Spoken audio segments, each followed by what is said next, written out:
17 metai, Audi Q3, 91 tūkstantis mylių, juodas spalvykė, vasario 5 aukcionas. Panaši preliminari kaina už šitą automobilį turėtų būti nuo 6 iki 8 tūkstančių dolerių. Jau tokiais parodysiu, gan neblogai išlaikyta, juodas spalva, kaip minėjau, juodas salonas. Apeikim dabar pasižiūrim išorę.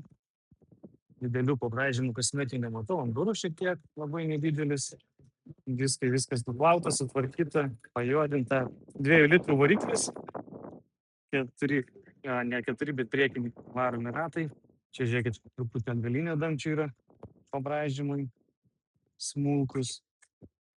Žiemininkų kilimėlių komplektas, čia visas komplektas.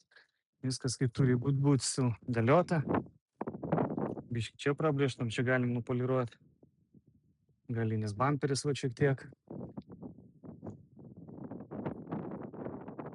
Smulkus tokie kosmetiniai pabraižymai.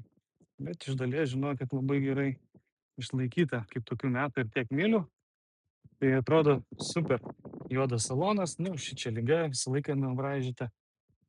Sėdynės irgi reiktų, aišku, galbūt kondicionieriaus ir išvalyti gerai atsigautų, bet šiaip nėra suplyšusios. Kaip matot, viskas yra tvarkoje. Kilimai išvalyti, paruošta, viskas pardavimui.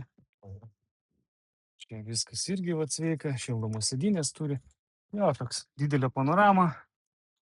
Smagus mažas automobilis, ekonomiškas svarbiausia. Tai pasižiūrim, ką iš čia turim. Jaučiu, kad variklis kažkaip netolygiai dirba. Ir check engine'as dega.